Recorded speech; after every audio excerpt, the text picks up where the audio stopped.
नमस्कार. आज आपण बोलणार आहोत टाटा समूहाबद्दल. एका अशा वादळाबद्दल जे भारताच्या सर्वात मोठ्या आणि प्रतिष्ठित घराण्याला हादरवून सोडत आहे. हा आहे त्यांच्यातला सत्ता संघर्ष.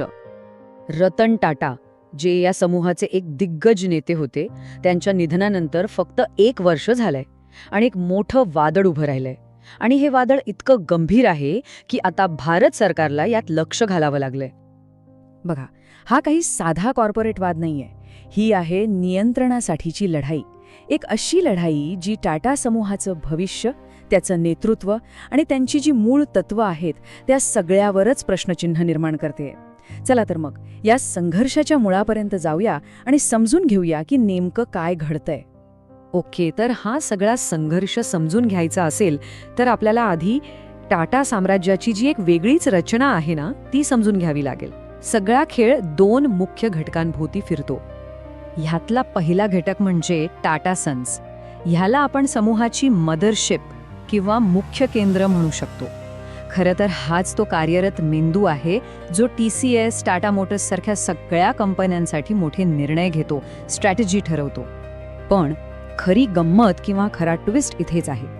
टाटा सन्सचा मालक कोणी एक व्यक्ती किंवा दुसरी कंपनी नाहीये. नाही, याची मालकी आहे टाटा ट्रस्ट्सकडे. आणि हा टाटा ट्रस्ट्स म्हणजे काय, तर या धर्मादाय संस्था आहेत ज्यांची स्थापनाच ह्यासाठी झाली आहे की व्यवसायातून जो काही नफा होईल तो समाज कल्याणासाठी वापरायचा.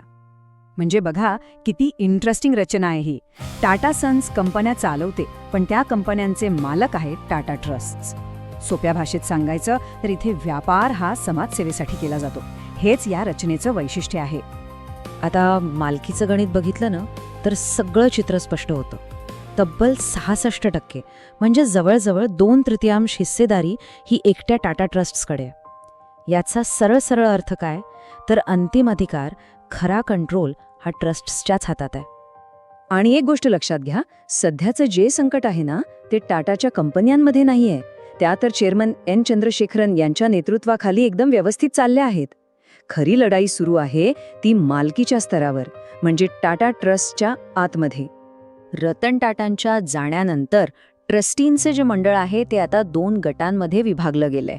आणि यामुळे अशी काही परिस्थिती निर्माण झाली आहे की दोन्ही गट एकमेकांसमोर ठाकले आहेत. कोणीच काही निर्णय घेऊ शकत नाहीये, सगळं अडकून पडलंय. हे आता फक्त मतभेद राहिलेले नाहीयेत, ही एक प्रकारची पॅरालिसिसची अवस्था आहे.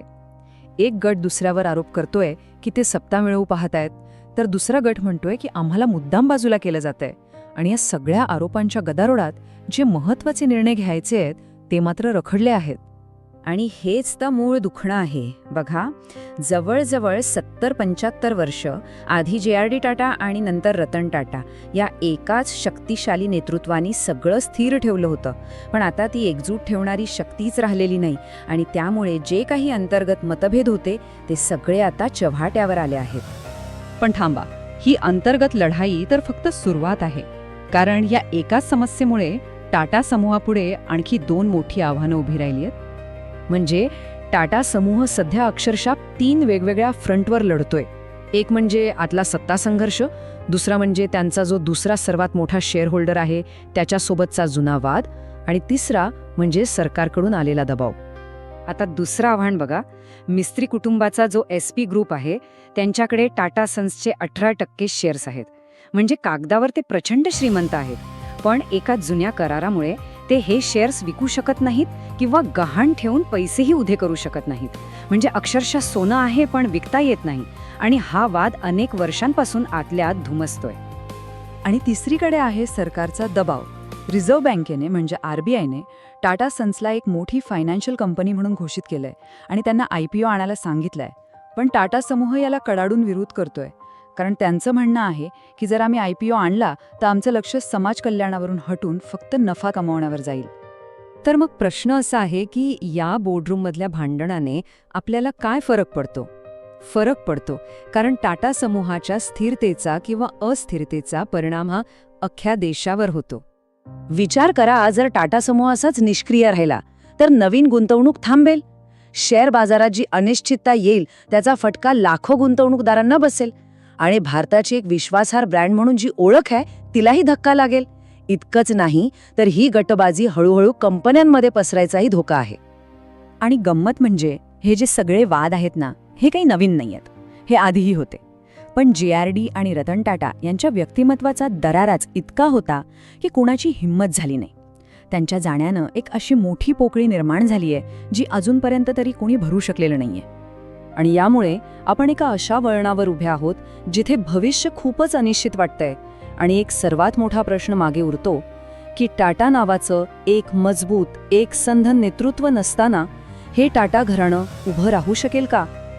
जेव्हा वारसा हा तो सांभाळणाऱ्या व्यक्तीपेक्षा मोठा होतो तेव्हा काय होतं? विचार करायला लावणारा प्रश्न आहे, नाही का?